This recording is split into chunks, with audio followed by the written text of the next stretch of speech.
Good afternoon, ladies and gentlemen. It's my great pleasure to moderate this online seminar, which is devoted to the presentation of a new MapInfluence project report titled Careless or Careless, Debating Chinese Investment and 5G Technology in Central Europe. I encourage all of you to download this report, which is available online since today, and read it, because it's very, very interesting. It is a report based on extensive research of media outlets in V4 countries. It is a fact-based research and about the discourse in the media when it comes to two issues: Chinese investment in respective four European countries, Czech Republic, Poland, Hungary and Slovakia. And this Chinese investment when it comes to the, let's say, economic dimension.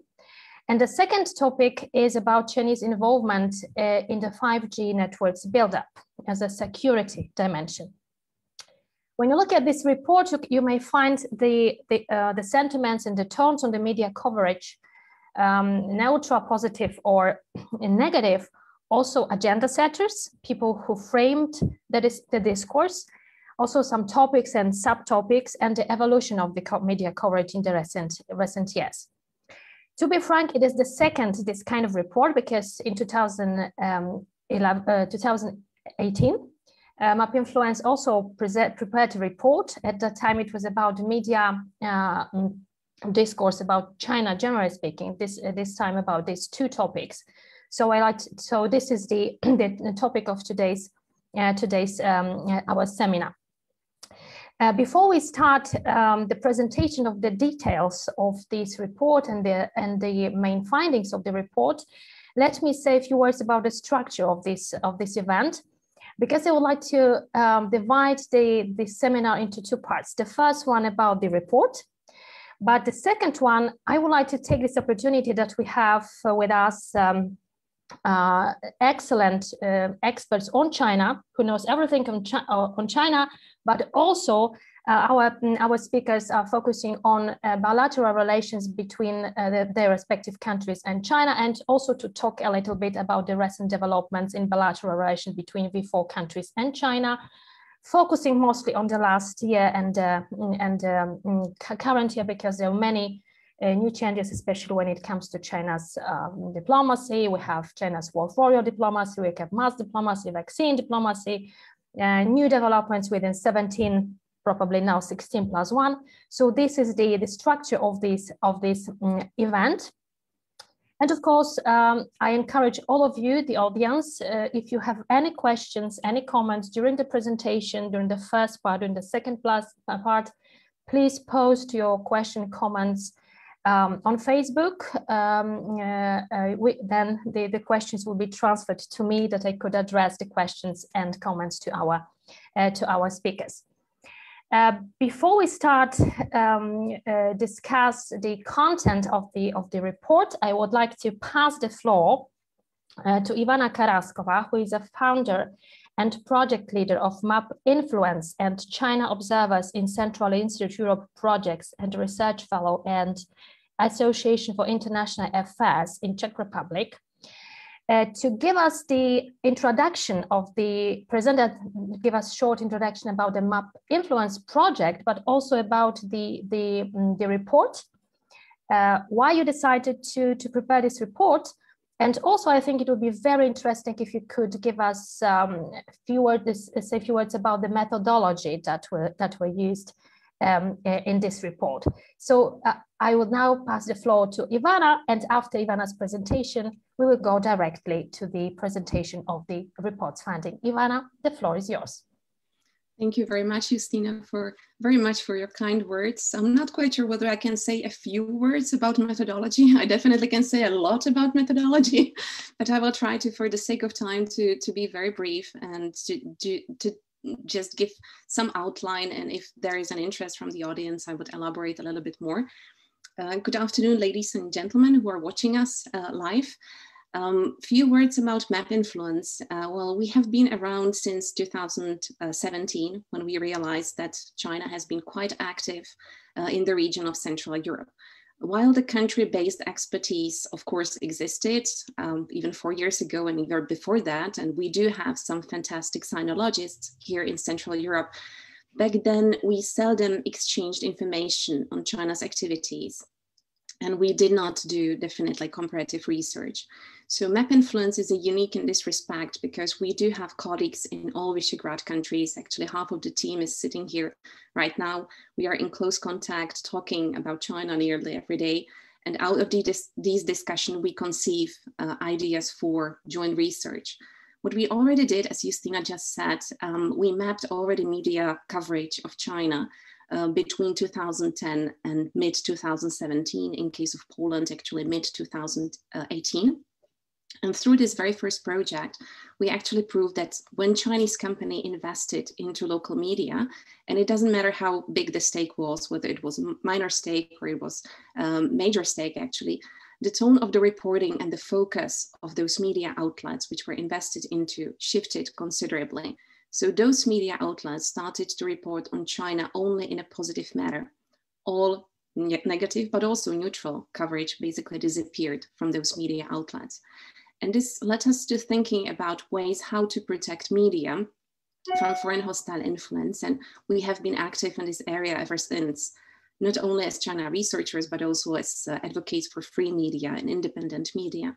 And apart from the media focus, which is our, I would say, pet project or something which is really close to our heart, we also did an interactive map of relations between local politicians and pro-China business elites.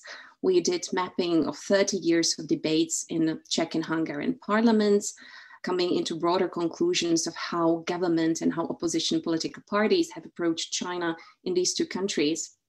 And last year, we also looked at China's toolkit, so diplomatic as well as more sharp instruments, if you wish, which are used by China in Visegrad countries. So in general, we provide data-driven analysis for evidence-based decision-making in the Czech Republic, in Poland, in Slovakia, and depending on the interest, also a little bit in Hungary. We presented our research results in different parliaments, including European Parliament, and our findings were also cited in reports for the United States Congress. And last but not least, we operate in 5 different languages, quite obviously, in Czech, Slovak, Polish, Hungarian, and also English, which makes our studies accessible for the wider public and the audience. So today what we would like to present is the brand new study, which looks at media coverage of Chinese investment to the V4 region and also to 5G networks build up. In other words, we were interested in knowing how these 2 specific cases, which are not important just for the countries which I just mentioned, but also transgress national borders, are tackled by media and reported to public. Altogether, we looked at 55 Czech, Polish, Hungarian, and Slovak media outlets, be it dailies, TV stations, radio stations, and also online news portals, which were selected for the analysis. That resulted in a data set of more than 3,500 texts in 4 different languages. So we had a lovely task of reading through all of these. And we covered the time frame since mid-2017, as was already mentioned, in Poland, mid-2018, until the end of 2020. So basically a couple of months back. So in essence, we do have a pretty good idea how media reported about China in the whole past 10 years, if we combine the both reports together. Some of the findings were expected, some were a little bit surprising, but they're quite interesting, but I will not spoil it by telling you too much too soon. So what I would like to do is actually go directly to my presentation and show you a couple of graphs. Hopefully it works.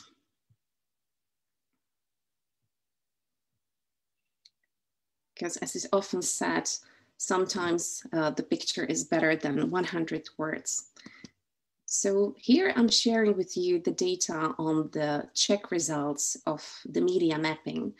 And I'm going to talk on this slide, well, it's a little bit covered, at least in my presentation. I don't see it fully because I have a lot of other buttons here. But what I'm going to talk about in this slide is the investment, Chinese investment to Czech Republic and to V4 in general.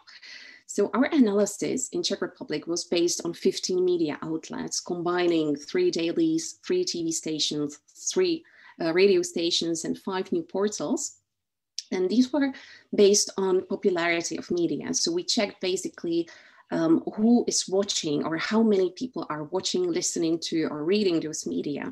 And we selected those who are the most frequent, or the most popular in the Czech Republic.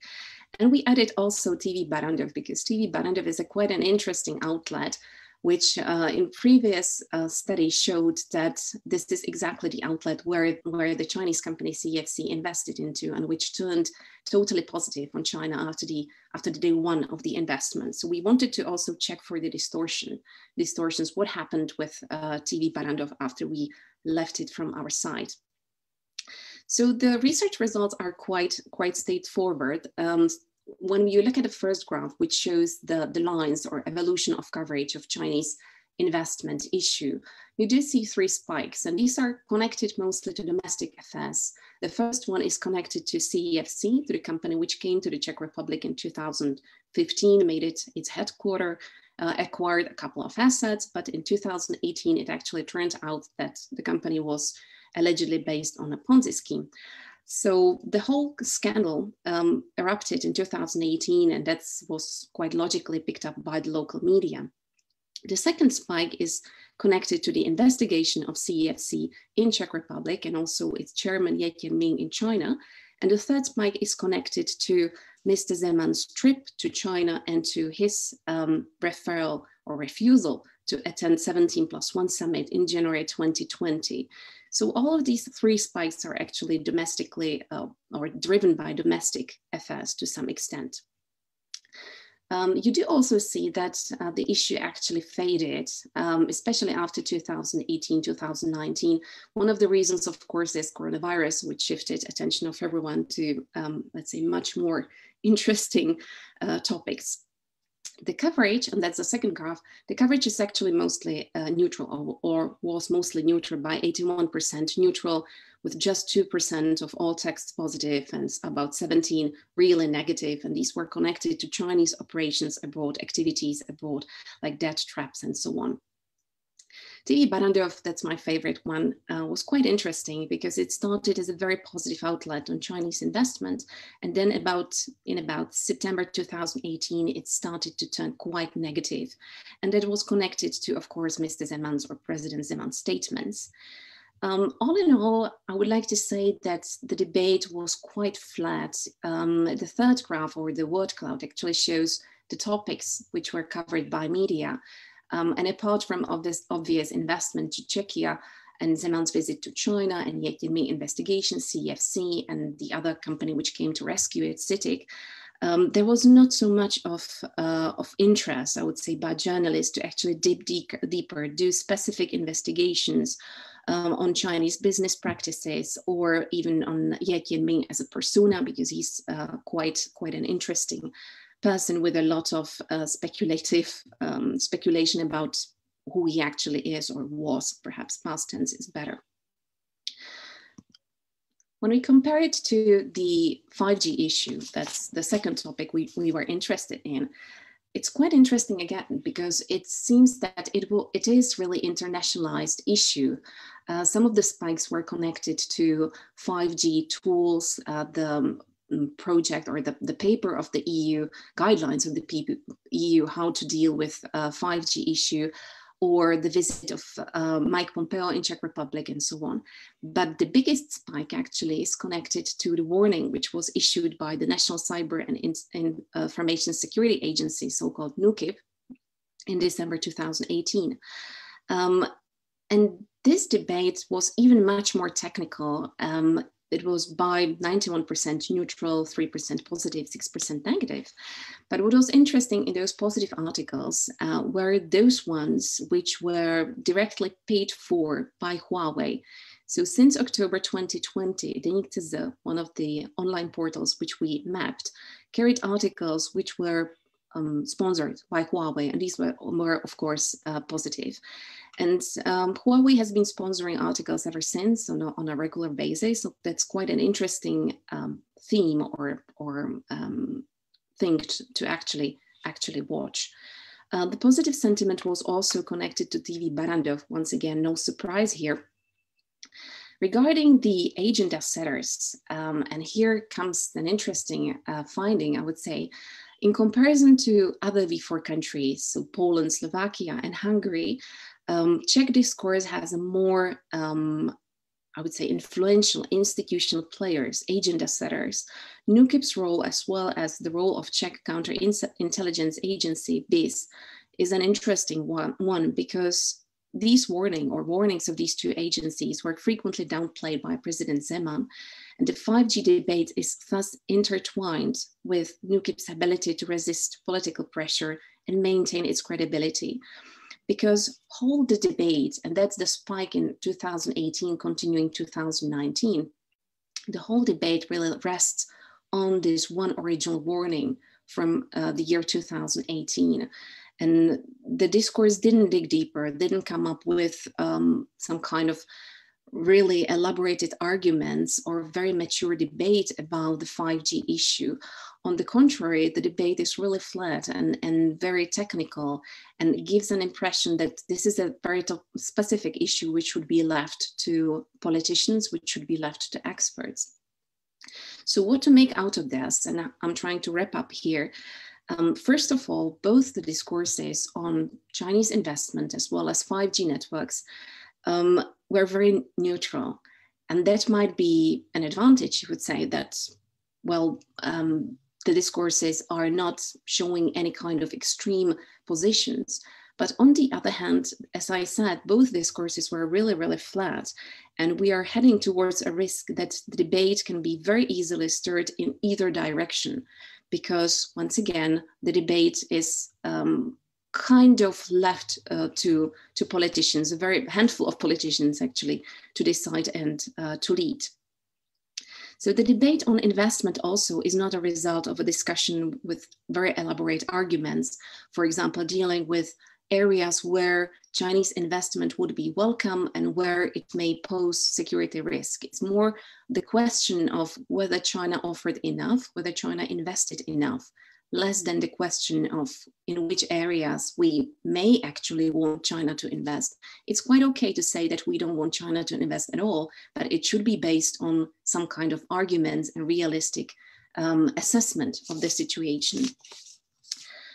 Last but not least, what I would like to say is that when we compare it with the previous report we did, we do find in Czech Republic local investigative journalism, which really flourished within these 3-4 years, and which started to dig deeper on various issues and came up with interesting findings on Chinese influence in the Czech Republic. So I do see a huge need for support of investigative journalism in the Czech Republic, because it definitely bears fruits.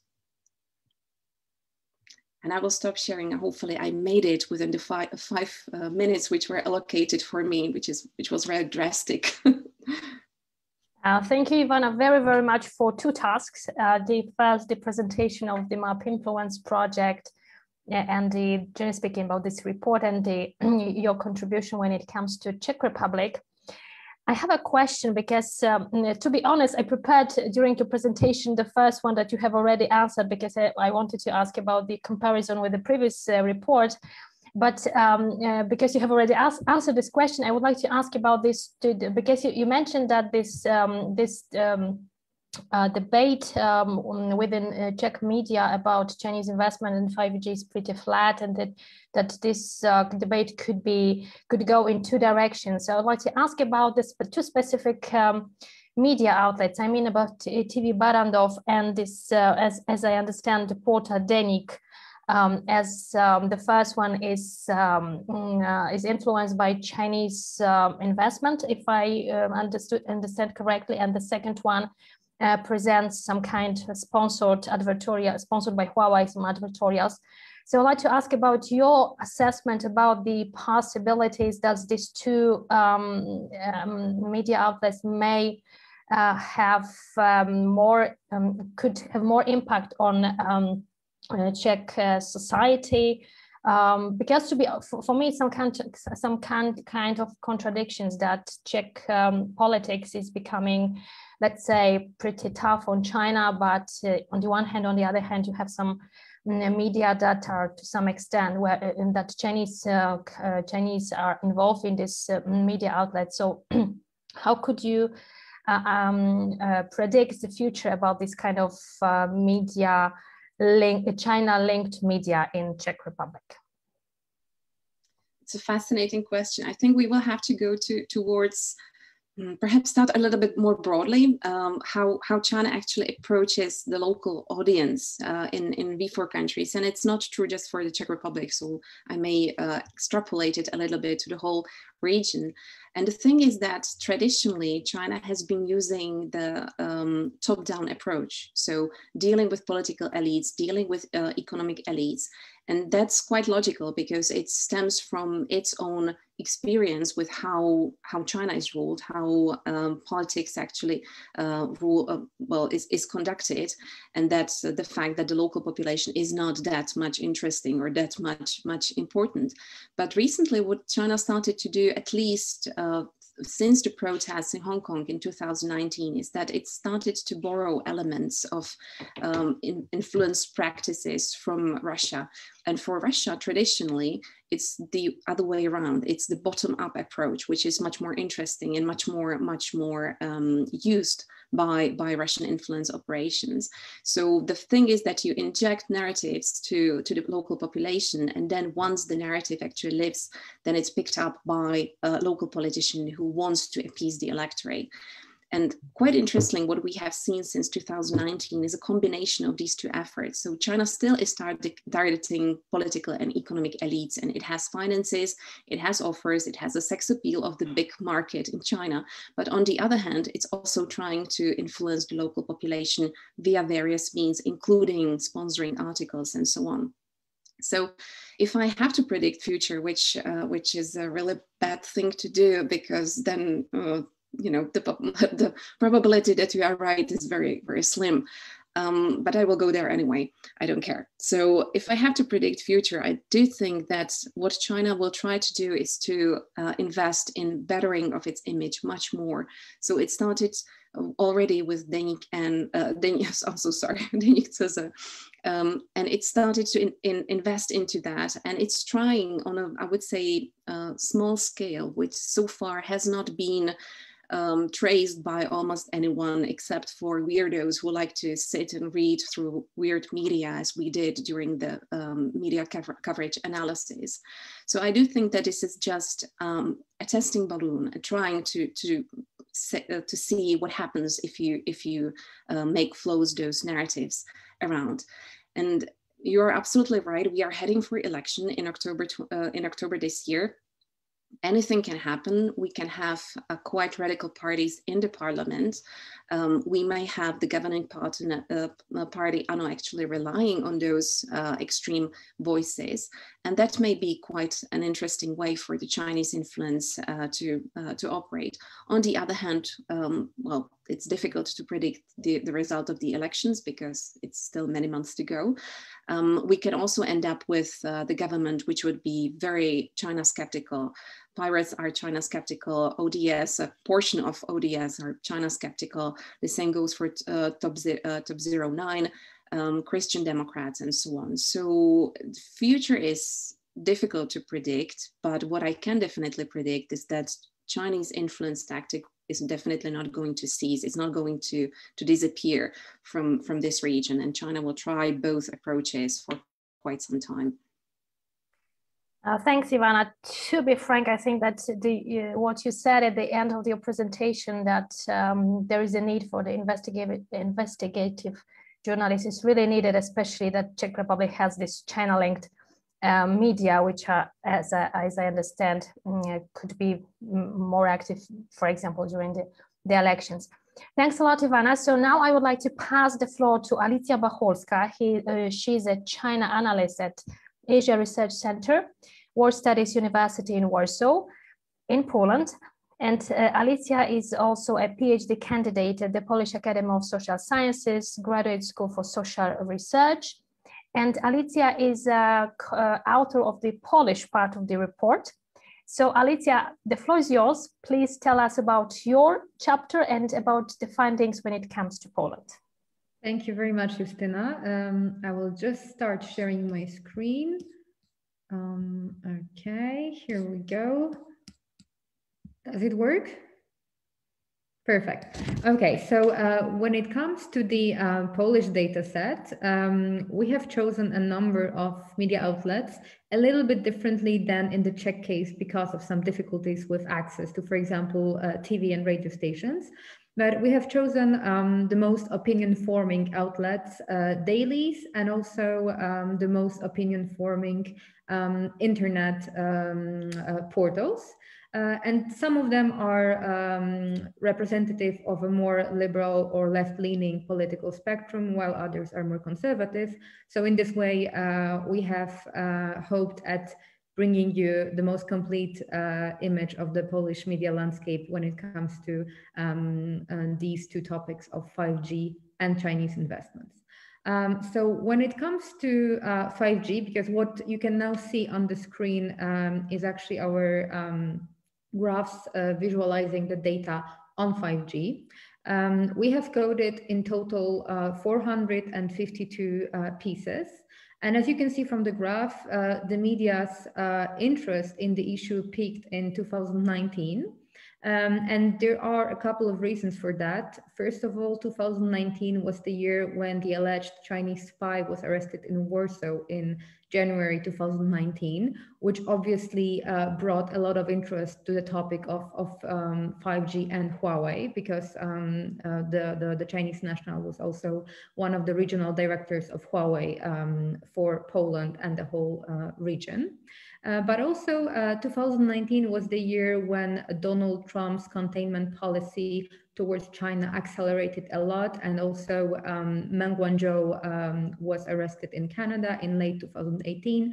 So it was the year when the whole 5G debate was quite high on the agenda of different media outlets. So here I've already mentioned Huawei twice, which is also quite indicative of the way 5G is being talked about in Poland, because Huawei is basically at the very center of this debate. Other firms that are engaged in 5G rollout throughout the world, such as ZTE, are almost close to non-existent in the media coverage, and everything is basically somehow connected to Huawei. When it comes to the tone of the media coverage, most of it, like in the Czech case, was neutral, but also similar to the Czech media landscape. This neutrality did not really originate from, for example, the fact that it was a very technical debate, but it was rather a reflection of different arguments that were copied from, for example, Western European or American outlets, without local media contrasting them or problematizing them, or showing the local perspective on the issue. And because of that, a lot of the coverage was quite simplistic. And the perspective that the Polish media somehow painted was that the US was pressuring Poland to limit Huawei's involvement on the Polish market, and also in general to make decisions in line with Washington's interests. So overall, there was very little debate on Warsaw's own decision or Warsaw's autonomy in creating its own 5G policies. However, quite a lot of attention was paid to the development of 5G related legislation in other EU countries, for example, in Germany, which seems to reflect Poland's interest in Berlin's strategic decisions. And also the whole debate was generally centered around potential security risks related to potential dependence on Chinese 5G providers. And now turning to Chinese investment, The dynamic in the analyzed period was somehow similar to that regarding 5G. So again, the peak of media coverage of the issue was in 2019, which might be related to the evolution of Donald Trump's ties with China, the trade war, and the general escalation of tensions between Washington and Beijing that year. This is also reflected in the world cloud that you can see at the bottom of the screen, where you can see that security and strategic implications of Chinese investments appear to be quite high on the agenda, as it appeared in almost all texts regarding Chinese investment abroad. Again, the coverage was mostly neutral, but it was also highly influenced by Western European and American news outlets, with some Polish prominent newspapers having content sharing agreements with, for example, Wall Street Journal or Politico. And by these agreements, they have translated a lot of articles, which on the one hand is good because it has enabled political audiences to gain access to more international perspectives and content. But on the other hand, it also reflects the lack of investigative journalism on the issue here in Poland. When it comes to the format, short news prevailed over longer pieces. And there was one journalist who actually stood out in the Polish case, Sylwia Czubkowska, who was formerly at Gazeta Wyborcza and now at Spiders Web Plus. And by now, she's probably the only journalist in Poland who specializes in China in relation to advanced technologies. Last but not least, several Polish media outlets have repeatedly given space to highly politicized arguments by, for example, Chinese diplomats or American politicians, without really debating them or problematizing their opinions, thus risking somehow legitimizing or appearing as media legitimizing their arguments and their standpoints in Poland. Thank you. Thanks a lot, Alicja. So we can see that there are some similarities between Czech Republic and Poland when it comes to the tone of the media coverage, and also about some agenda setters. Alicja, I would like to ask you two questions. The first one, the similar as to Ivana, but Ivana already answered about the comparison with the previous report, especially when it comes to investment, because I could imagine that at that time 5G was not a topic for a discussion. And the second question about this, you mentioned about the space given by Chinese or American, let's say, administration representatives to talk about this 5G mostly. I would like to ask you if there was any, if you could find in this media information, some analysts, some kind of a debate about this very interesting and specific, maybe not now in Poland, but at that time, I think it was very specific in Poland, some kind of conversation on Twitter between Chinese ambassador and US ambassador to Poland about 5G and this kind of relations between China and the US, and to some extent Poland was to some extent a playing ground in my understanding. So there was any analysis, any information in the Polish media about this specific case? Thank you very much, Justyna, for your questions. When it comes to the first question related to the comparison with the previous period, when it comes to 5G, the topic back then was close to basically non-existent, as the technology itself is very new, but also it did not exist. Even I think that in international Western English language media, the topic was very limited prior to 2018. So again, also the topic of advanced technologies in the previous period was very limited. But interestingly, when it comes to the investment, the media landscape was different. Much more interest was paid to, for example, the Belt and Road Initiative. It was one of the most prominent words that appeared in many of the texts back then, which on the one hand, it reflects the different political realities and the fact that the ties between between Warsaw and Beijing were much closer, or at least much more enthusiastic back then. So also the media were somehow reflecting the official interest in strengthening economic cooperation with China. Back then, there was also much more, maybe not much more positive coverage, but the number of negative pieces now has increased a little bit compared to the previous period. So overall, still the tone back then and now has been mostly neutral, but still there we can see a slight increase in negative coverage now.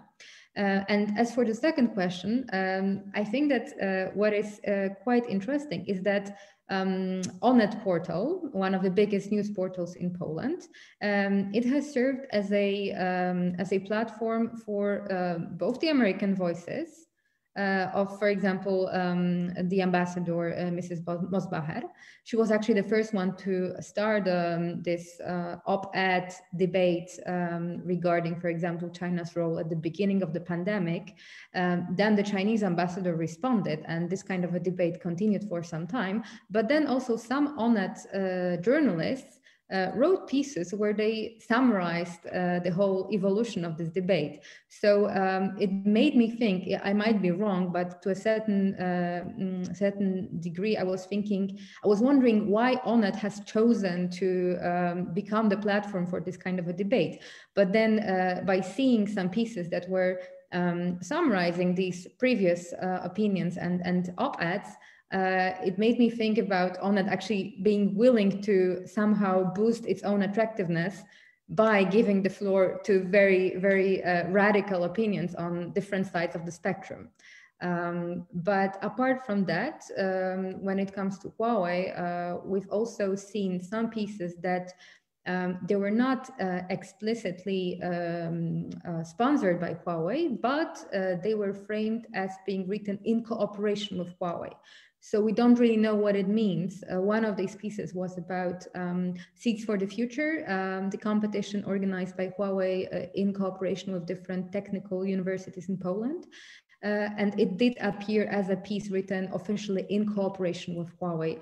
And obviously the coverage was very positive. Thank you, Alicia, very, very much. To be honest, it's really interesting because I was pretty sure that we do not some kind of channeling media, but we should be really vigilant about sponsored by Huawei or other Chinese media, some information in Polish media sphere. Thanks, Alicia, once again. And now we will go to Matej Simalczyk and talk about Slovakia. Matej is an executive director at Central European Institute of Asian Studies in Bratislava and Slovakia, and of course he is an author of the Slovakia chapter in this report. So now about Slovakia, Matej, the floor is yours. Thank you, Justina, for the warm welcome, and good afternoon, everyone. Thanks for tuning in for our discussion. I'll share with you all also my screen, so just give me a second. Yes, so before I will start describing what we have seen in Slovak media coverage of these two China-related topics, I'll just give you a little bit of a background information into what was happening at the time in the Slovak politics. As in the examined period, we had two big domestic political events occurring here in Slovakia. First, in 2019, we had presidential elections, which resulted in the election of the new president, Ms. Zuzana Čaputová. And then second, in 2020, in the beginning of the year, we had the general election, which unseated the previous government, which was in power for more or less 12 years. And since then, we have a new government formed by the former opposition, which has a very different outlook on the relations with China compared to the previous government, which naturally translates also into the media coverage of these two topics. Firstly, when we had the old government, we were basically seen that they were quite economically pragmatic, and the new government is much more focused on values and security considerations, which translated actually into the volume of coverage of our two topics in the local media in Slovakia. So just to illustrate, on the topic of Chinese investment, we've actually seen that the coverage was on the rise until 2018, but since then it's actually been diminishing, and it has much less importance nowadays compared to the 5G issue, which in turn was actually a non-topic until 2018 when it started to emerge, and only became a fully fledged topic of its own importance after 2019 and 2020. When it comes to actually different types of media we've looked into, and we've looked into the print dailies, radio stations, TV stations, and news portals, as well as our colleagues in other countries, we've actually seen that, for example, TV stations and radio stations are quite uninterested in these topics. So most of the coverage that we examined was actually found on the news portals or in the print daily media. In case of radio stations and TV stations, the exception are the public broadcaster, RTVS, which runs both the public radio and the public TV station. Similarly to the two previous countries, we've seen that the narratives on these two topics were actually quite neutral. So in case of investment, we had over 70% of articles being neutral, and then some 22% of articles were negative and 8% were positive. And in case of the 5G related articles, the share of negative, the neutral articles was even higher. The neutral articles numbered as much as 90%, with the negative ones only making up 8% of the coverage, and 2% were positive ones. Nevertheless, we've seen a sort of trend emerging that over the years, both topics were becoming progressively more negative. And at the same time, not all media reported with a similar sentiment shares on these two topics. So, for example, in the two print dailies, SME and Deník, we've actually seen that, for example, the 5G issue, approximately half the articles were negative, which is quite a lot. As far as the makeup of the topics go on these two topics, and I'll start with the 5G one. We've actually seen that the discourse is being dominated, of course, by discussion of the participation of the Chinese companies on the 5G network constructions, chiefly Huawei and ZTE. Quite interestingly, the discussion on their competitors from the Western countries was not as prominent, as they were represented only a small share of the discussion. The discussions on Chinese involvement in 5G were actually framed quite strongly in the security narratives when issues like security of the network or potential of their abuse by China for espionage were quite prominent. And even more interestingly, the narrative was quite strongly framed as well in the US-China relations or US-China trade war, rather than in the domestic Slovak discussion. Unlike the 5G discussions, in case of the investment, we've seen that the discourse was a little bit broader and covered a much bigger share of much bigger scope of topics that are of interest to the various media. So they were focusing not only on various industries in which the investment could be happening, they also look on how investment from China are being implemented in other countries, so especially in the neighboring countries like Czech Republic, Hungary, or Poland, or other CEE countries.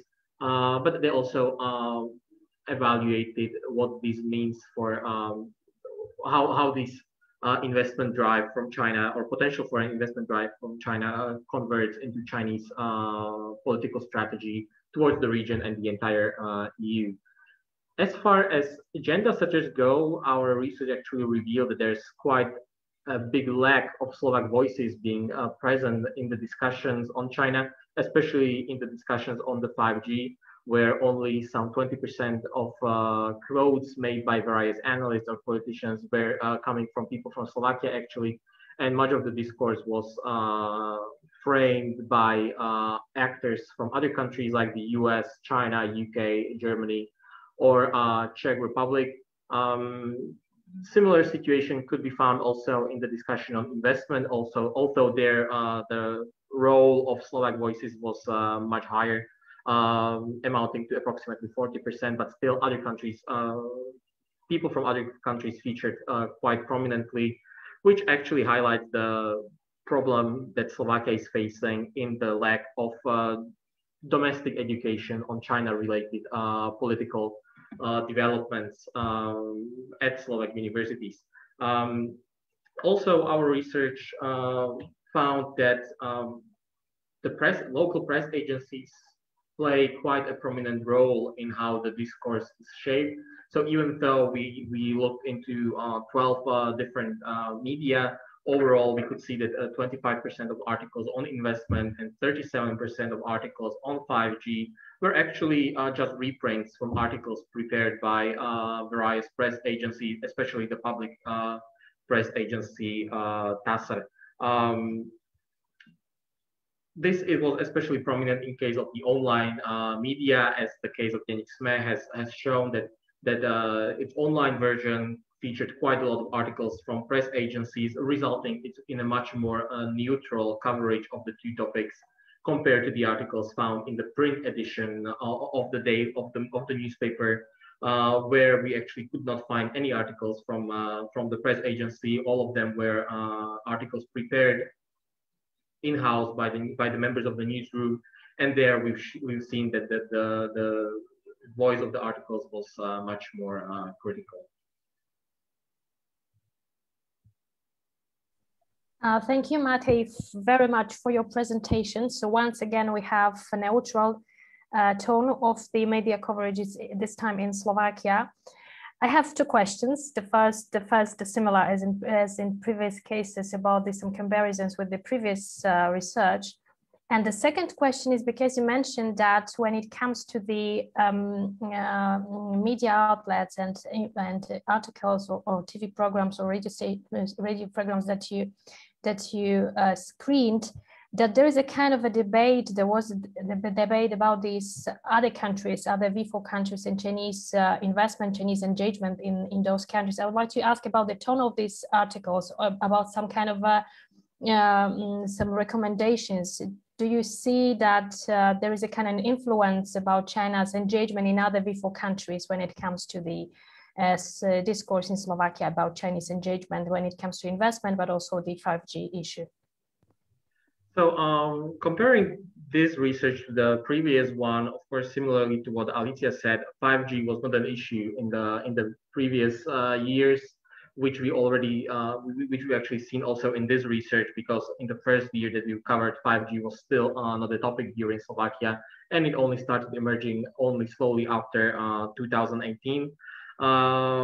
Regarding investment, it's maybe noteworthy that even though investment were part of the discourse that we analyzed previously, the discourse was quite neutral, and only a marginal share of articles had slightly negative tone. And this time we've seen that over the years that we've studied, the discourse was becoming more and more negative.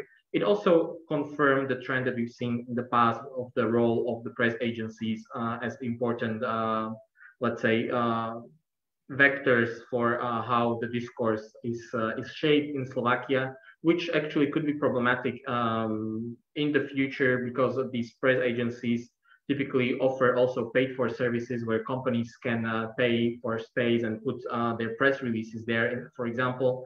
And even though this has not been reflected in this research, but this year in 2021, we've already seen, for example, that Chinese CGTV was already purchasing this type of space in the press agency, which, if the newsrooms in the individual media do not screen these articles, they could make way into the public discussion and have some sort of influence on how these issues are framed in Slovakia.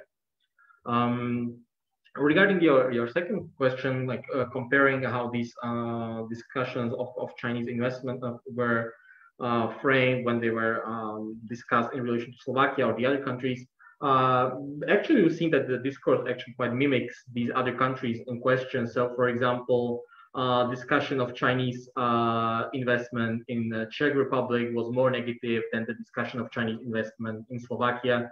And discussion of Chinese investment in Poland and Hungary were a little bit more positive, let's say, than what we've seen regarding this investment in Slovakia.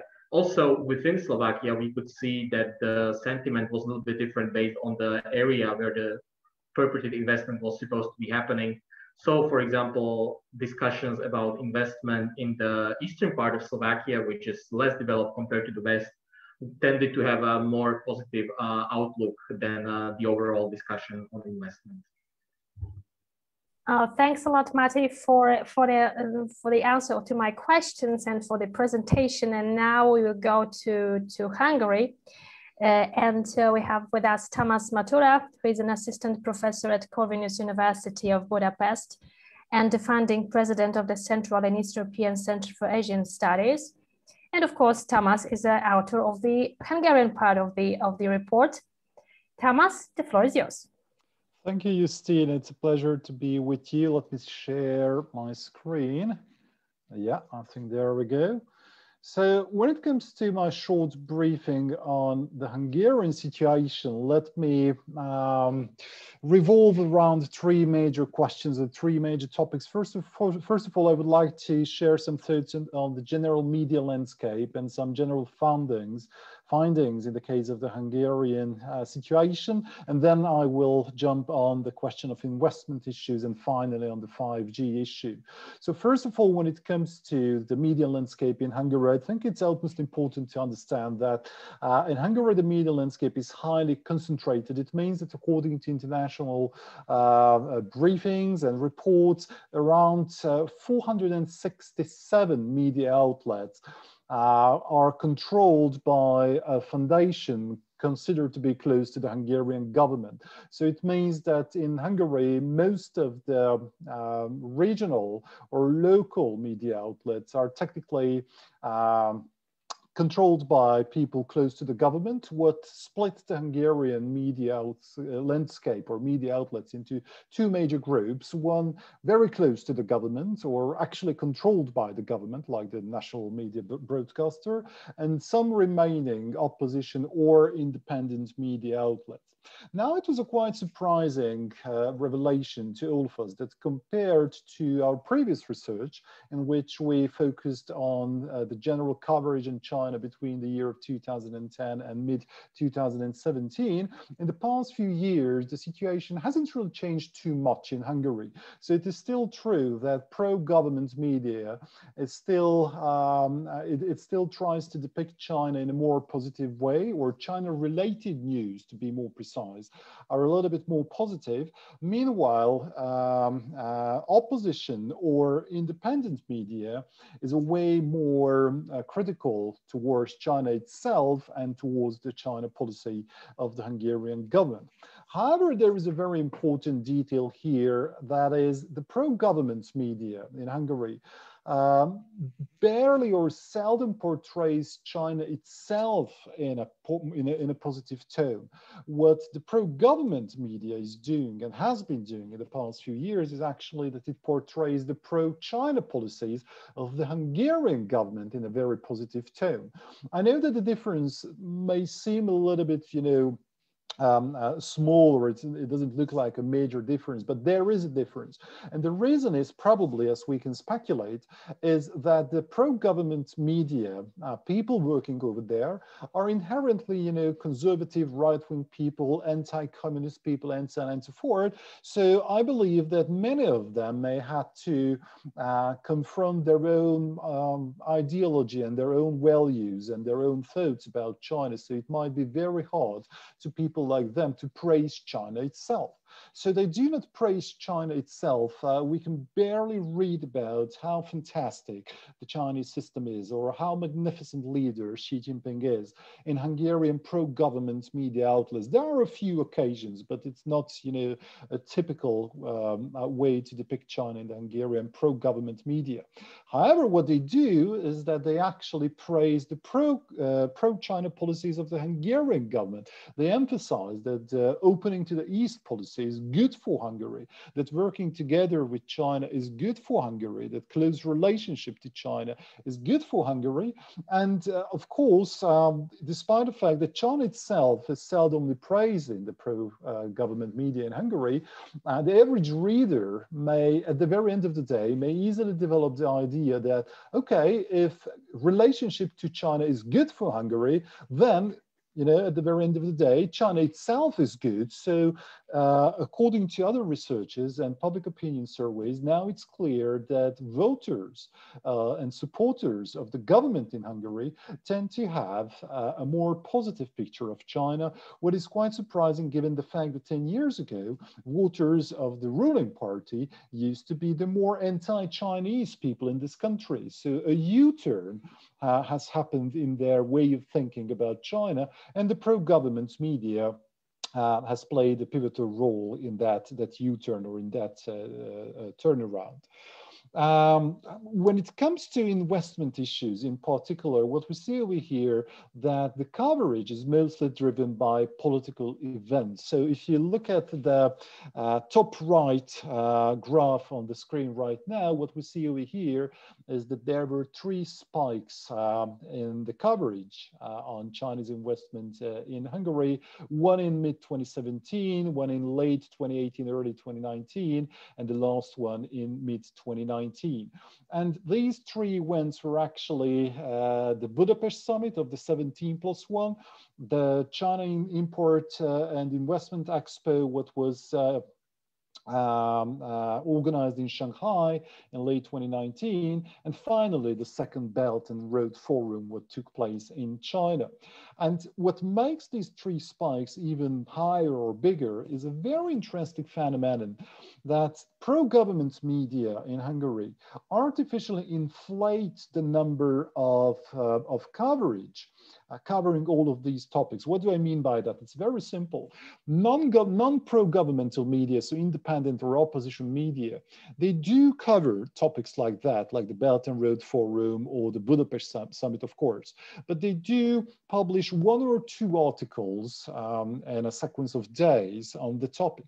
Meanwhile, pro-government media publishes dozens of articles in 1 or 2 days. There were examples when one of the pro-government media outlets actually published 3 articles on the very same topic. I think that was the Budapest Summit, if I'm not mistaken. So 3 articles in less than 10 minutes. There is an artificial inflation. And why is it so? Because all of these articles focusing on these political and diplomatic events, of course, cover mostly the activities of Hungarian politicians, Hungarian governmental officials, that the prime minister visited this and that the Minister of Foreign Affairs and Trade announced this and that at these events. So once again, the pro-government media plays into the hands of the government, but still they do not praise China itself. On the right side of the graph or of this slide, we can see that when it comes to investment relations, the coverage was more or less neutral, but it was at the very same time quite divisive. So pro-government media outlets tend to picture the investment relationship in a more positive way, while independent or more opposition side media outlets tend to depict the investment relationship to China in a more negative way, of course. So there is no surprise in that. It has always been the case. It has always been the case, even in the period of the last report covering the period of 2010 to 2017. And when it comes to the most important topics at the bottom of this slide, I think there is no big surprise over there. The most important topics were the 17+1 cooperation, the Budapest-Belgrade railway, sorry for that, what is probably one of the most symptomatic issues of Chinese investment in Hungary and beyond, and of course the Budapest Summit and the Belt and Road Initiative. However, in the case of Hungary, there is a very special additional issue, and you can still see it on this graph, and that is property investment. And I think that is very different from the rest of the countries covered by this present analysis, because in the case of Budapest, thanks to the golden visa scheme, what the Hungarian government offered to mostly, not only, but mostly Chinese individuals for several years, resulted in a strange phenomenon that one of the biggest Chinese investment in Hungary is actually investment into flats and apartments all around the country, but mostly in Budapest. The Chinese individuals have invested hundreds of millions of euros over the past 3 or 4 years into the property market of Budapest, and actually increased the prices quite tremendously. And there is a major media coverage on that, what is quite spectacular. If we move on to the next slide, I can talk a little bit about the 5G issue in Hungary. First of all, it is also mostly driven, I mean, the coverage is mostly driven by international and domestic events. Less about, I'm talking less about diplomatic events. It's more about how the international community and first of all, the United States of America managed this whole issue, the 5G systems related to China. So the first spike in the second half of 2018 and first few months of 2019 was mostly due to the fact that that was the period when President Trump launched his first attacks on Huawei. And of course, the major international coverage on the topic also was translated into Hungarian. But it's very important to understand that there has never really been indigenous and organic domestic debate on the 5G issue in Hungary. And that is probably because of the second spike in late 2019, when the Hungarian Minister of Trade and Foreign Affairs, Peter Szijjártó, announced that Huawei was, and still is, of course, today, most welcome to develop the 5G system of Hungary.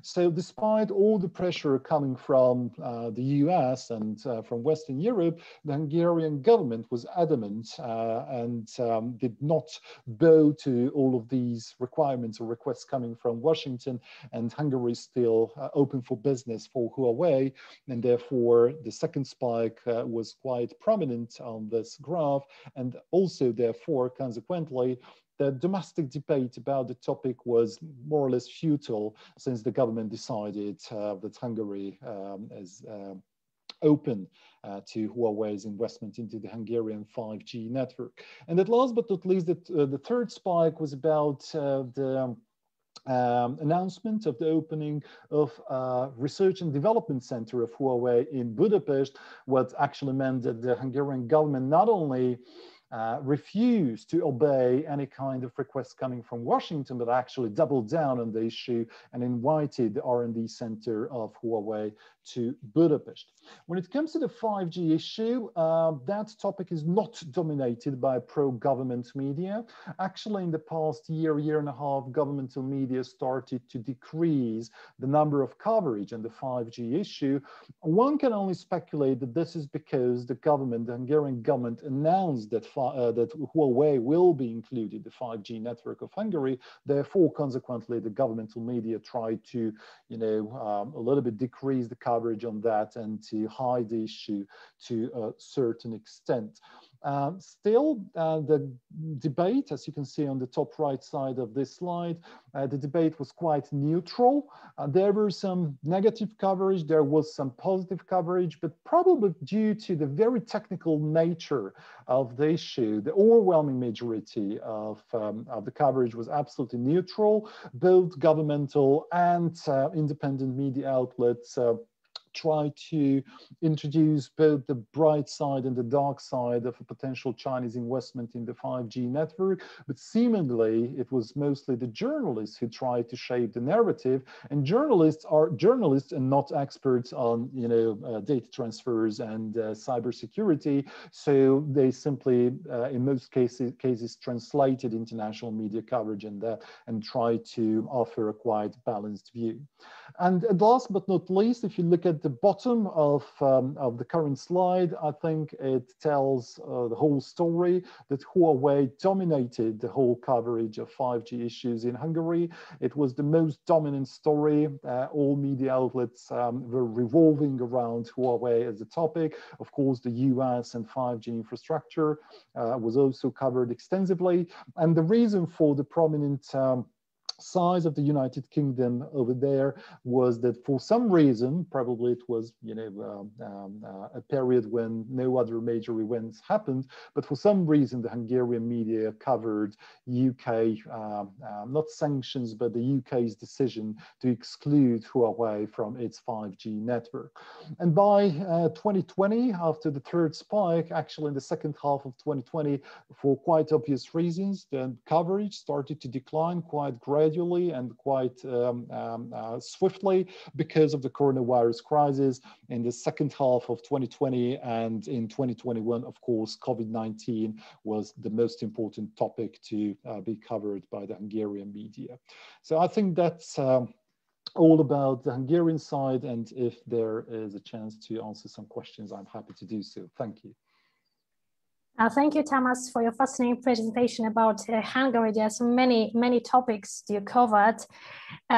First of all, I think it's really important that you differentiated between the media tone when it comes to China and Hungarian policy towards China. I think it's really interesting for us to know that there is a kind of a differentiation. I have two questions because we should go to the next part, and I would like to inform you that we have many questions from the audience. I would like to combine the question that are connected with the report and with the content of the report, but also questions about bilateral relations between respective countries and China. So, Thomas, two questions. The first one, you mentioned about this. I think two issues which is very interesting for me. The first one about this Budapest-Belgrade railway. I would like to ask about the what the Hungarian press is talking about it. What about the tone of this information? Because there's a, let's say, flagship investment under the 17+1. I know that it's still under the consideration, to be frank. But what about the tone of this topic? The second one, you mentioned that about these Chinese investments in the real estate, that because of the Golden Visa program, and that there's the Chinese people that decided to invest in real estate, and the price of the real estate are becoming higher and higher. So what about the tone of this information? That's any kind of, I don't know, critiques about the government that let Chinese buy this kind of real estate and make some problems for Hungarian people. So this is very interesting for me about the tone of this information. And the last question is connected with the report, because the report has recommendations. Because you are the last speaker when it comes to the content of the report, I would like to ask if you could present us the main recommendations from the report. I would be very appreciated if you could do that. Thank you. Okay, so, well, these are very interesting and important questions, and actually not easy to answer all of these. So let me start with the last one. I mean, the real estate report, or the real estate issue.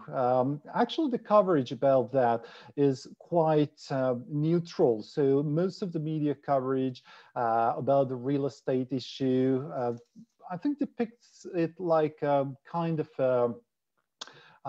exotic development in the Hungarian real estate market, but I have never really seen any kind of negative coverage on that or positive coverage on that. So it's kind of an exotic thing, and then it's a kind of an interesting thing, but mostly neutral. When it comes to the Budapest-Belgrade railway line, well, actually, that's something way more sensitive in the Hungarian media, and I think that the coverage is a little bit, or no, it's absolutely negative. The reason is that the pro-government media barely covers it. Partially because nothing really has happened so far. So that topic has been on the table for, well, 6, 7 years, maybe even 8 years. And besides some, agreements and mutual understandings and some contracts, actually nothing has happened so far on the ground. So the government media does not cover it that much. Meanwhile, independent and opposition media has been covering it quite extensively whenever there is some kind of new development, for example, the signing of the financial contract last year. And then the coverage is very negative because so far, at least according to opposition media, the government has been unable to put any real tangible arguments on the table to explain to the Hungarian wider public why the Budapest-Belgrade railway line is a good idea, I mean the reconstruction process, and how it would serve Hungarian long-term economic interest. So the opposition media covered it quite negatively in the past few months. And a few words about the recommendations and the conclusions about the project. I think we all agree that one of the most important issue is that we need more transparency, especially in Hungary, but also in other Central and Eastern European countries, because both the 5G and the investment issue are quite sensitive by nature. And I think the people of our countries do have the right and do need to understand what is going on so far. It is especially important in the case of Hungary, where the government prefers to make most of the contracts or even agreements with the Chinese confidential, maybe for more than a decade. In the case of Budapest-Belgrade railway line, it's a very obvious example. But as many of you may have heard about it, the Fudan's University's potential arrival to Budapest is another issue where we need more transparency.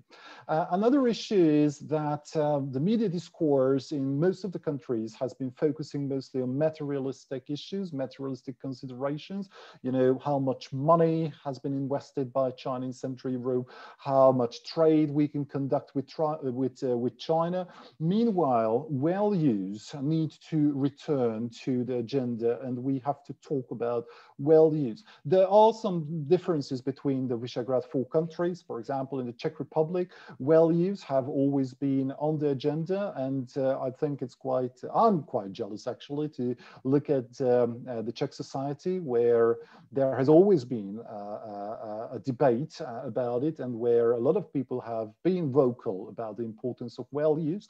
Meanwhile, in Hungary, I think on the other end of the spectrum, business interests or realistic foreign policy approach has been prevailing in the past few years, but at least based on my very personal opinion, values and interest are not exclusive issues. Actually, I believe that it is in our interest, it is in our long-term interest to adhere to our values, our European values like European unity, etc., etc. Because if someone always follows kind of a very Machiavellistic realpolitik, on the long run, it always leads to some harm to the country. And I think Central European people are absolutely aware of this. And another issue is that what I'd like to emphasize is actually that a lot depends on the coming elections in Germany. We Central European people have been kind of scrutinized in the past decade because of a close relationship to China, but we have to emphasize that the pro-China policies, and at the very end of the day, it was a pro-China policy of Angela Merkel, actually has always been the most important driving force behind the China policies of many of the Central European countries, especially of Hungary. So if the China policy of Germany is about to change following the elections, the coming elections, then a lot of Central European countries may have to reconsider their China policies, especially Hungary. Its pro-China policy probably could not pass the test of a more unified China policy of the European Union. Okay, thanks a lot, Tamas. We have 15 minutes left, but we have many questions from the audience. So I try to combine the part number 2 about bilateral relations between the 4 countries in China with the questions from the audience. So now go to I will pass the floor to Ivana. And let's start from the question from the audience, because it's a question about also connected with the recommendations that you have in the report. Why do you think the investigative journalists play such an important role in building a fact-based discussion on China in the 4 countries? Is the first question, but also as a kind of a question about the methodology of your research. How did you quantify whether the coverage was positive versus negative? Also, how did you separate the influence of conspiracy narrative, especially related to 5G? So this is the first part of the questions from the audience. And if I may, I do hope that we have enough time just to say a few words about the recent developments. It's my question from my side about the relations between China and the Czech Republic. Because, and one more additional, if I may, I know that many questions to you, and only 15 minutes left, about this Russia's role in these relations when it comes to Czech-China relations. I would be appreciated if you could cover this, tackle this question. Thanks a lot. Wow, 5 questions. So I will try to be brief, to give some space also to my colleagues. But on the other hand, these are really great questions. So on the role of investigative journalists, I do think that in this case, and here I'm talking from the perspective of a country where I think this trend is the most visible one in comparison to Slovakia, Poland, or Hungary, which is a special case. It's quite interesting and important to actually have a combination of investigative journalism plus specialists when we are talking about Chinese influence and Chinese activities, so specialists on China, be it sinologists, be it international relationists focusing on China, political scientists, economists, legal experts, and so on. So, and these two, this cooperation between these 2 groups can actually reinforce each other, because there are some things which sinologists or experts on China cannot do. And that's, of course, more of the investigative part of the relationship and how political elites are dealing with Chinese delegations, for example, how they're flying to China under very non-transparent circumstances and so on. On the other hand, journalists quite often do not know what to look for or where to look or how to interpret what is coming. So I do think that over a couple of years there was quite, or it has evolved, some kind of flourishing cooperation between journalists, not only investigative ones, but the traditional ones as well, and experts on China. And that's something which may be emulated in other countries as well. And the results talk for itself. There were numerous reports which were done by journalists. Just on top of my head, the report on how China actually funded or sponsored the researchers at Charles University to give lectures on Belt and Road Initiative. That was quite an interesting example of the journalists knowing where to look and what to make out of the findings in the end. As for how did we differentiate it between negative and positive? Well, that's a long methodological question, or response should be very long. Basically, we used human coders. So we tried before a number of softwares. I'm not convinced the software is better than human brain. So we relied on human coders. And we approach them with a very standard practice, which is the intercoder reliability test. So you have to blindly provide texts and then see whether coders are coding exactly in the same manner. We also did checks from each other, so to see randomly whether person A is coding in a very similar manner as coder B. We also had a methodological book which basically says when the sentiment is considered positive, when the sentiment is considered neutral, when it is negative. And in all these instances, it had to be clear that the author or co-author or the person who is speaking really has a specific stance on China, but also on the issue he or she is talking to.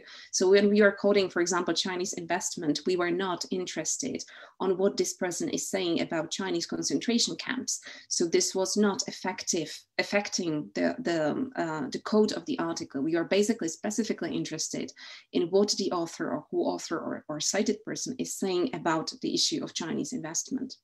So it had to be very, very clear. But what we encountered, and that they maybe that's an interesting, I would say, methodological, small thing, which I really like here, is that journalists started to hide behind experts. So when we did the previous coding between 2010 and mid 2017, there was a lot of, I would say, direct sentimental attribute, which could be picked up from the text.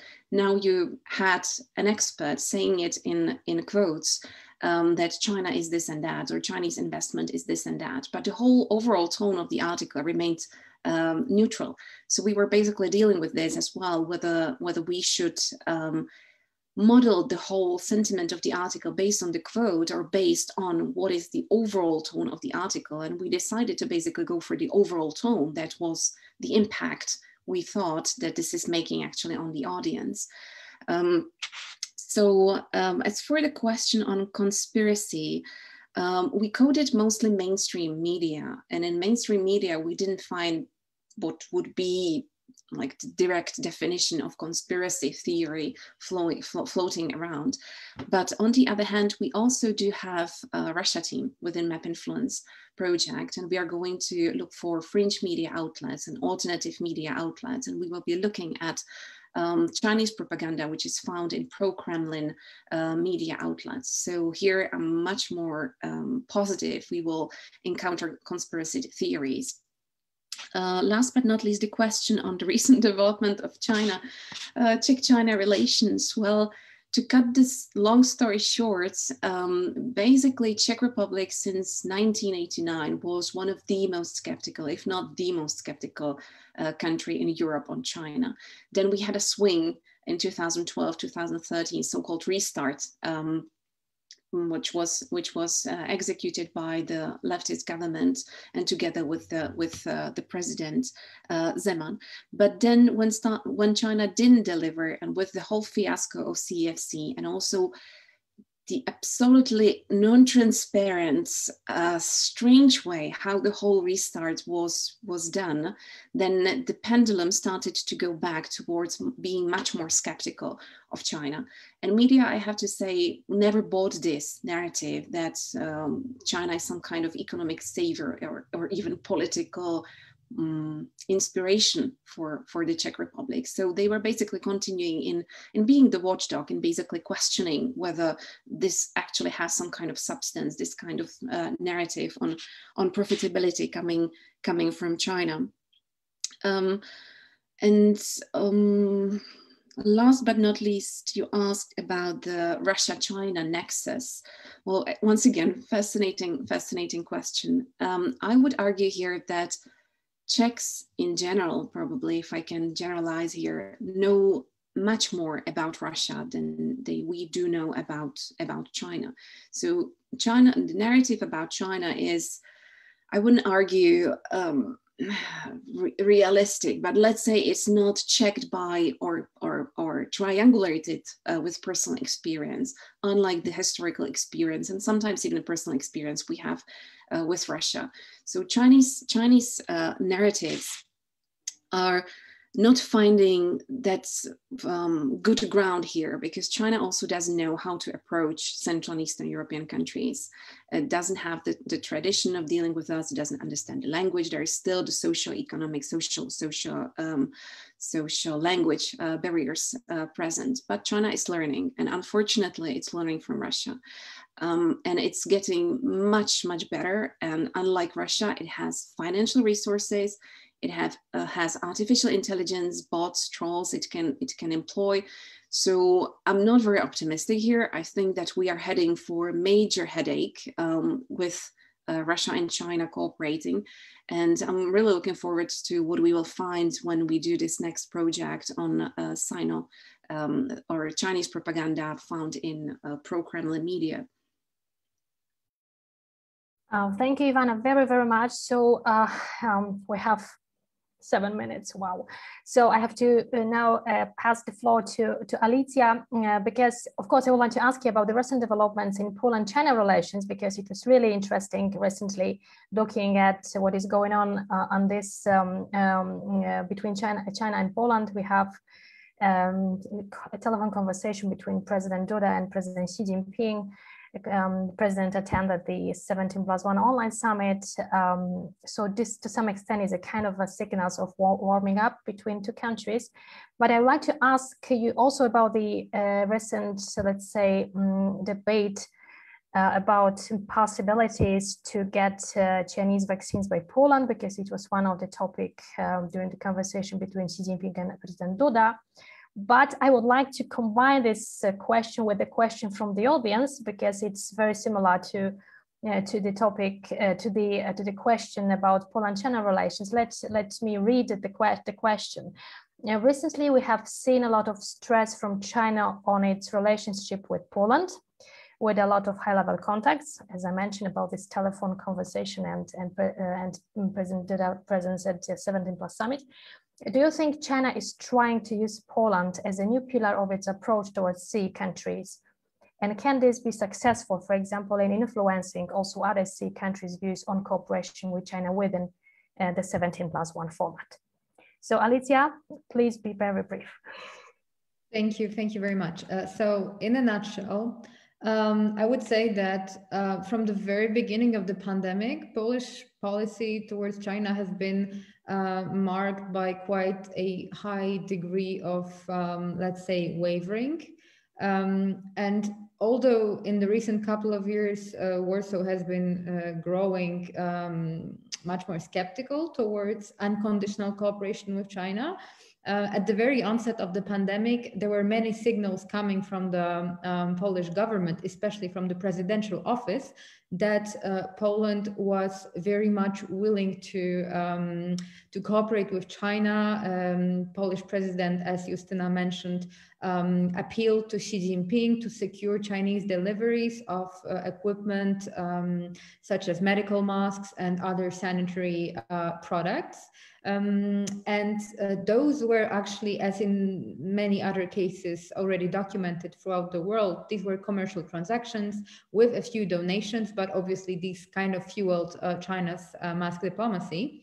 And most recently, Polish president also it was in March this year, held a quite a surprising telephone call with Xi Jinping, in which suddenly he hinted that Poland might be interested in purchasing Chinese vaccines. However, there was a little bit of a, I wouldn't say social backlash, but after these news broke out, there was quite a number of surveys conducted among the Polish public, and several polls actually suggested that up to 74% of respondents would not agree to get a Chinese shot. So what at first might have seemed at the diplomatic political level as a sign of warming of ties between Warsaw and Beijing might have had a potential of turning into a domestic crisis when Polish people would actually refuse to get Chinese shots. And so far, the topic did not reappear in the public debate, and Poland did not decide to buy any shots from China. And regarding the second question about also the 17+1 platform, I think that's a very interesting case. And yes, if you look at the level of the presidential meetings or telephone calls, it does seem that China has been really trying to engage with Warsaw in order to somehow revive the 17+1 format, or maybe betting on the biggest course within this format that still remains, that is sitting on the fence, let's put it this way. Because in the context of what has been happening within the 17+1 format, let's for example, Lithuania is the best example with it actually at first considering limiting its involvement in the format and now leaving it officially. And also today, I think the Lithuanian parliament voted to introduce a law that would ban this quote-unquote untrustworthy providers, which probably means that Lithuania will ban Huawei. We can see a lot of tensions erupting, and China probably being quite self-aware of the fact that 17+1 format is somehow crumbling down, let's say. So yes, from the side of Beijing, we can definitely see this kind of efforts, but also we have to remember that at the level of the Polish government, there is a little bit of a tension between the MFA and the presidential office. So the current Polish policy towards China is rather inconsistent. So we cannot really tell which one of the signals is, the strongest one. Thanks a lot, Alicia. And now I would like to ask about Slovakia. Matej, you mentioned already during the presentation about the report and the results of the report about the new government in Slovakia, and of course, new president after the elections in 2019 and the new government after elections in 2012. And 2020, sorry. And you mentioned about the change of this Slovakia government approach towards China. So I'd like to ask you about if you could say us a few the latest developments about China-Slovakia relations and also about your predictions, because you said that there is, as I understand, that Slovakian government is perceiving China with more cautious. So I'd like to ask you about the latest development, but also about the predictions for the future. Thank you for the question. To understand this development, we need to go a little bit in the past first to understand what the policy looked like before last year's election, and under the previous government. It was really a strongly pragmatic, economy-focused approach towards China, where China was being presented to the public by the members of the government as an opportunity only of some sort of economic gains, be it in form of improved trade access, especially for agricultural products, or as a source of potential investment or in the sectors of infrastructure or manufacture and so forth. Despite the fact that these promises that were made did not really materialize, this was the narrative that was being pushed through by the previous government, which was dominated by the Social Democrats. Last year, the elections that we had in February made a major change in the government, which is currently basically a government of 4 right-of-center parties, which have a very different outlook. Already when these parties were in the opposition, we could see from some of them that they would raise, for example, issues of human rights or security-related issues to China, but not that often, because it was never really a question of domestic political discussion or domestic political battles, like, for example, in Czech Republic, where it's much more pronounced. Still, after this new government came in, we've seen a gradual shift in how China is being approached, both bilaterally and multilaterally. So on the multilateral level, we see that Slovakia repeatedly joins various initiatives brought forward by other countries to condemn the human rights abuses in China. So, for example, the deterioration of the democratic values in Hong Kong was criticized by Slovakia. Slovakia signed a statement, for example, on condemning arbitrary detentions, which was obviously motivated by the detentions of Canadians covering against power by China, and other things, other human rights issues like situation in Tibet, for example, or also in Xinjiang, which is obviously the most crucial human rights related development in China these days. Human rights is, of course, not the only aspect where we've seen these changes. We see them, we see much more pronounced changes in the way that security issues related to China are being approached by the government, which may not be as visible as the human rights because it's not such a sexy topic, so to say, but still it's quite important. So, for example, currently the Slovakia is in the process of adopting new law on FBI screening, which is motivated by potential of investment abuses by China. We are preparing a new law which would allow the security apparatus to block using of technology in the 5G networks, for example, coming from untrustworthy vendors, which is obviously aimed at the Chinese companies. And also the recently adopted new security strategy clearly notes that China is no longer only an economic partner, but China is being framed in line with this European narrative of China being a potential partner, economic rival, and a strategic competitor. And it clearly notes that China presents can be a source of hybrid threats targeting Slovakia, which need to be dealt with, which results precisely in adoption of these new tools. Currently, we are in a preparation of also a sort of action plan to deal with hybrid threats, which will also be quite strongly aimed at China as well. Besides Russia, which has been perceived as a traditional threat here, Slovakia and China is a new issue to be dealt with. Of course, these developments have regarding China have also influenced how Slovakia deals with other countries in the East Asian region. And so, for example, voices that have in the past been traditionally associated with supporting relations with Taiwan are getting nowadays much more prominence in the public discussion. Yeah, so these are basically the major changes that we are witnessing currently. Of course, the big issue to be where we should which we should look on, and we'll see how that develops, is Slovakia's participation on the 17+1 mechanism. You know, this is quite a hot topic these days, as Lithuania has announced that it's withdrawing from the mechanism. This past summit, online summit that we had in February, originally Slovak Prime Minister was supposed to be one of the leaders of government that would be abstaining from the meeting, but last minute he changed his mind and he attended nevertheless, which despite the fact that previously he kept saying that he will not attend it and that he would prefer to deal with China in the 27+1 format rather than 17+1.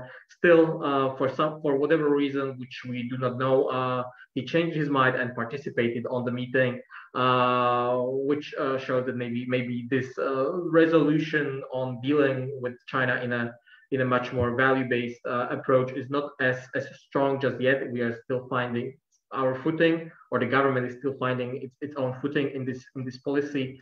But this is certainly an area to watch for how we will approach 17+1, and certainly the decision to leave the platform will be much more easier for the government if a viable alternative were already out there that we could readily join and develop our relations with China in that way rather than through the 17+1. Thanks, Matej, for the comprehensive presentation of the recent development in Slovakia-China relations. And now I will ask Tamas two questions. The first one from my side and the second one from the audience. Maybe I'll start from the audience, of course. There's a question from the audience. Let me read the question. Do you think that Hungary will continue its blocking of EU measures on China? And the continuation of the question: will China be willing to offer some major concessions to Hungary in exchange for its continued support? So it's a question from the audience, but I must ask you about the Fudan campus in Budapest, because it is very important, especially when it comes to the investigative journalists that we are discussing today, because of this some investigation by the journalists, we know more about the some kind of details about this, let's say, investment based on loans, Chinese workers and companies. So, Thomas, tell me what is going on when it comes to the Fudan campus in Budapest, but of course first about this Hungary-China relations, a question from the audience. Thanks a lot. Okay, thank you. Two very simple questions. So I hope I have at least 2 or 3 hours to elaborate on that. But instead, I see I have maximum 2 minutes. So let me be very brief. When it comes to the question coming from the audience, whether Hungary is about to block future EU measures on China as well. It is very important to understand the wider context. So Chinese-Hungarian relationship is not that special if you include into the wider picture the Hungarian activities vis-a-vis Russia, Turkey, Israel, and so on and so forth. So the Hungarian government in the past 2 years has been quite busy blocking a lot of European statements and the European actions targeting Russia, targeting Belarus, targeting Ukraine or Turkey. So China is one element, an important element, but one element of this disruptive foreign policy of the Hungarian government. So what I believe is that if the German-China policy remains the same following the elections, then I think that would encourage the Hungarian government to continue its current China policy, and I would expect further Hungarian vetoes when it comes to policies and the EU's actions against China. However, let me draw your attention to a very important fact that whatever the Hungarian government vetoes or blocks, it is always an issue connected to political issues or values, you know, like human rights, Hong Kong, South China Sea, etc., etc. And whenever it comes to questions that would cost a single penny to the EU and to Germany in particular, then the Hungarian government always supports the German or European position. So we have to make a distinction between the two. The reason might be that the Hungarian government, not me, but the Hungarian government, I speculate that they regard these human rights and other value-based issues less important, as the Hungarian foreign minister expressed it several times, that they just don't think that any kind of European action touching upon human rights issues or values would make any difference in China, so why to do that? So yes, I think they will continue unless the new German government decides to pursue a very different China policy, because that will have an impact on Hungary's China policy as well. And regarding Fudan, well, that's a very long story, so let me give you just 4 very important dimensions of the issue. The first dimension is Fudan is a university. It's a great university. It's one of the best ones in the world. Its potential rival to Budapest is something we have to cheer. That's good news, even though it may pose a serious challenge to other Hungarian universities and serious competition. A lot of information has been leaked to investigative journalists. And for example, we learned, I think last week, that professors would earn $250,000 a year, what is more than the usual salary for professors even in the United States of America. So Fudan will be able to attract the best students and the best professors, not only from Hungary, but all around the world. And that's a serious challenge, but otherwise Fudan could contribute to Hungarian higher education and Hungarian science and to the development of the whole region.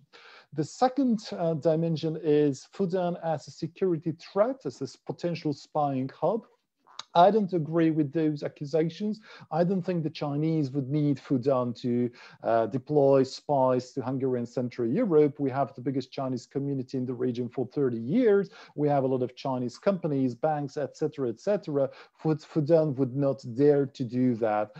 Just imagine the enormous level of scrutiny and the enormous level of attention Fudan will attract, not only from media and journalists all around the world, but also from secret services from all around Europe. They won't do that. The third layer is ideology. Once again, I do not believe that the Chinese would try to indoctrinate with Leninism and Marxism Central European students. They don't care about Central European students. They want to indoctrinate their own people. And those who have ever learned in China know that, yes, it might be obligatory to learn a little bit about Marxism and Leninism, but nobody really cares about it that much. And here in Central Europe, we all still remember when in the 1970s and 80s, it was still obligatory to learn Marxism and Leninism, but it was, nobody really considered it as important. And at last but not least, the fourth layer is about the financial background and the financial structure of this whole investment. Hungarian taxpayers paying 1.8 billion euros and the Chinese getting the whole brand new campus for free.